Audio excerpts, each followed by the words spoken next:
7.5 साल में तुम्हारे साथ जो भी हुआ वो सब शनि की 7.5 और शनि की महादशा के कारण तुम्हारे अहंकार को तोड़ने के लिए हुआ। तुम्हें विक्रमादित्य के पराक्रम और बाहुबल ने हराया। अगर तुम्हें विक्रमादित्य से बदला लेना है तो उसके पराक्रम और बल को हराओ। तुम्हें अपमानित किया है विक्रमादित्य के अहंकार ने। अगर हराना ही है तो उसके अहंकार को हराओ।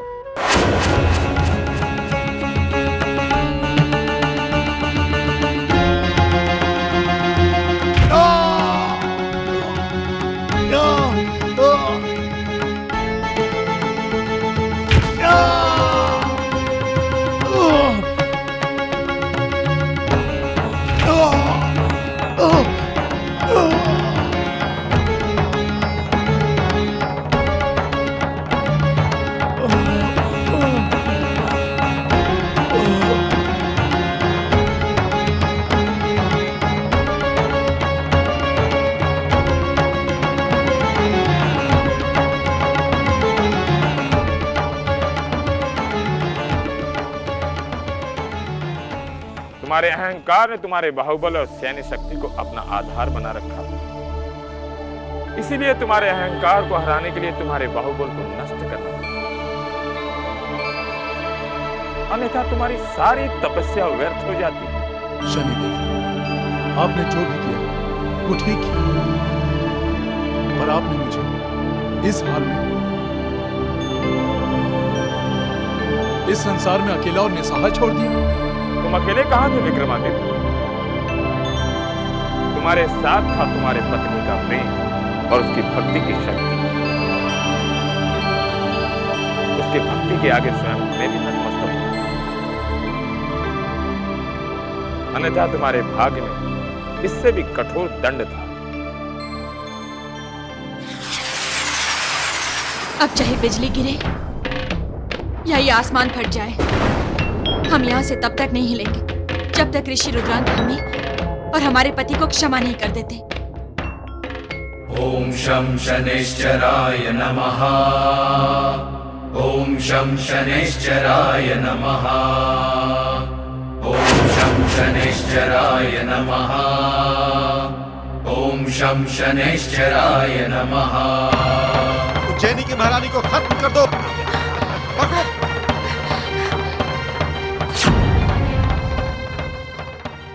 ओम शं शनैश्चराय नमः। ओम शं शनैश्चराय नमः।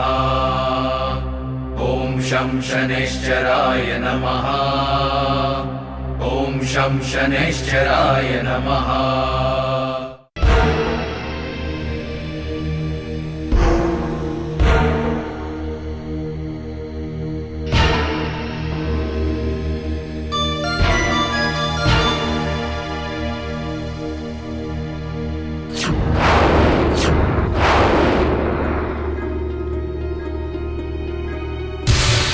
इस खाने में जहर है। इसने हमारे सब बच्चों की जान ली है। ये पापी है, मारो इसे। अपने लिए कुछ मांग लो। एक पत्नी के लिए उसका पति सब कुछ होता है।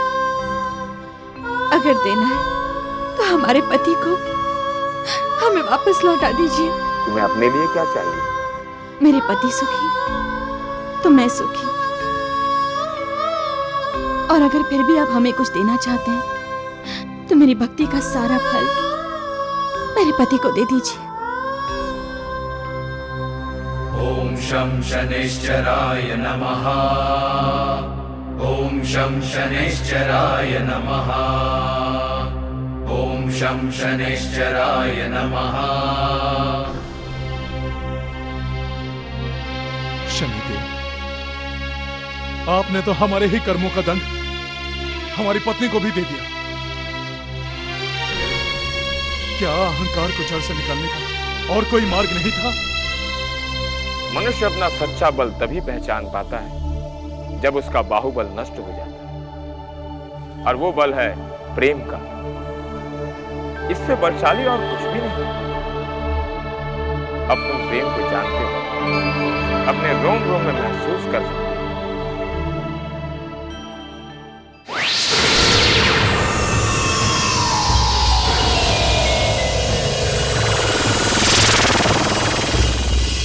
जीवन में अंधियारा बहुत है, अंतर दीप जला दे, अंतर दीप जला दे, अंतर दीप जला दे। हमने तुमसे कहा था कि हमारे राज्य में गाना गाना अपराध है, फिर भी तुमने गाया। राजकुमारी, जो ईश्वर का वरदान है, भला वो अपराध कैसे हो सकता है? हमारे राज्य में प्रेम को झूठ माना जाता है और संगीत प्रेम पर आधारित है, इसलिए ये पाप है और इसका दंड तुम्हें जरूर मिलेगा। राजकुमारी, यदि प्रेम झूठ है तो यह संपूर्ण मानव जीवन भी झूठ, क्योंकि जीवन प्रेम का ही दूसरा नाम। और संगीत संगीत मनुष्य के हृदय के उस गहराई से निकलती है जहां पर ईश्वर की सत्ता है। अब तुम रिश्तों के महत्व को समझने लगे।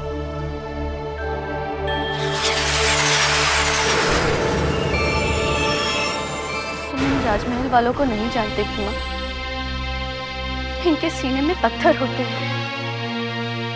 मैं अपना एक बेटा पहले ही खो चुकी हूँ राजमहल वालों के पीछे। सेना में था वो। मैं अपना दूसरा बेटा खोना नहीं चाहती। काकी, आप चिंतित मत हो, आपका ये बेटा कहीं नहीं जाएगा। आज तुम स्त्री जाति के प्रेम को समझने लगे, जबकि तुम अपने पत्नी के प्रेम को कभी नहीं समझ पाए। अब तुम्हारे अंदर प्रेम एक गहरी अनुभूति बनकर बस गया। तुम्हारा जीवन प्रेम शास्त्र बन गया। यदि प्रेम ही संपूर्ण जीवन है, तो प्रेम मनुष्य के जीवन में इतना बड़ा रहस्य क्यों है? ईश्वर की इस प्रकृति में प्रेम के सिवा और कुछ भी नहीं। चाहे कोयल का गीत हो, चाहे ये पानी का संगीत, चाहे हवा की सरसराहट हो, या फिर हमारे दिल की धड़कन, सभी प्रेम का ही संदेश है। मैं नहीं मानता। प्रेम तो एक गहरा रहस्य है, उसे जानने के लिए बरसों तक तपस्या करनी पड़ती। नहीं योगी, ईश्वर ने यह संपूर्ण प्रकृति प्रेम के महासागर में ही तो रची। और ये तो हमारा अहंकार है, जो हमारी आंखों के सामने पर्दा बन के हमें प्रेम के दर्शन से वंचित रखता है। तो आप ये कहना चाहते हैं कि प्रेम पहले से ही उपस्थित है और तपस्या का कोई मोल नहीं? तपस्या तो वो अग्नि है जो अहंकार को जलाकर राख कर देता है। मैं कुछ समझा नहीं मित्रवर। सोना आग में जलने से कुंदन नहीं हो जाता,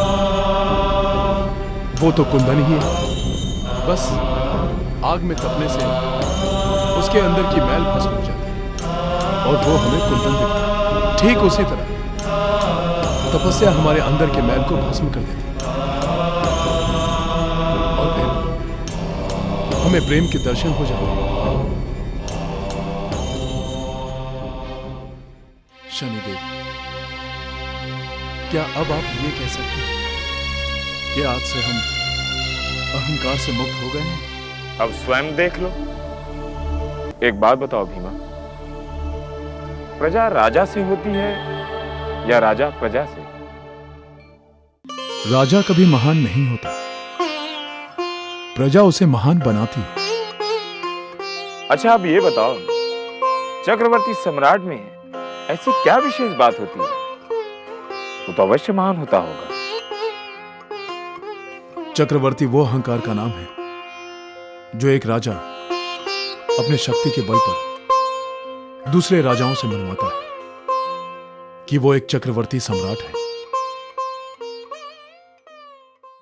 विक्रमादित्य, तुम्हारा इस तरह शनि के दरबार में आना तुम्हारे 7.5 का अंतिम चरण था। थोड़ी देर अपनी आंखें बंद करो और अंदर झांक कर देखो।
अब तुम्हारे अंदर की हर गांठ खुल चुकी है। अब तुम वो नहीं रहे जो पहले थे।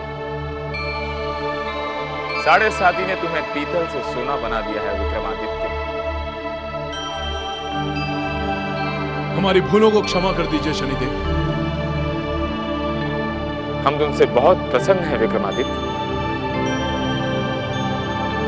मांगो, क्या मांगना चाहते हो? शनिदेव, हम आपसे बस इतना ही मांगना चाहते हैं कि जितनी कठोर हमारी 7.5 चली थी और किसी की ना चले, आप दूसरों के लिए अपने 7.5 को थोड़ा सा कोमल कर सके तो आपकी बहुत बड़ी कृपा होगी शनिदेव। अभी और मांगो विक्रमादित्य, तुम्हारी तपस्या का फल अभी बाकी है। शनिदेव, जिन लोगों ने इस 7.5 के दौरान हमारी सहायता की, उनकी सभी मनोकामनाएं पूर्ण हो। ये सब तो तुमने दूसरों के लिए मांगा है विक्रमादित्य, अपने लिए भी कुछ मांग लो। प्रेम का दान देकर आपने हमें सब कुछ दे दिया, अब हमें और कुछ नहीं चाहिए शनिदेव। एक निरहंकारी राजा से क्या अपेक्षा की जा सकती? विक्रमादित्य, तुम धन्य हो। ये पृथ्वी तुम्हें इस रूप में पाकर हो जाएगी। शनि की 7.5 मनुष्य से जो कुछ भी लेती है उसका कई गुना करके उसे वापस भी लौटा देती है। हमारी ओर से चक्रवर्ती सम्राट विक्रमादित्य को छोटी सी भेंट।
हमें आशीर्वाद दीजिए शनिदेव कि हम आपके दिखाए रास्ते पर हमेशा चल सके।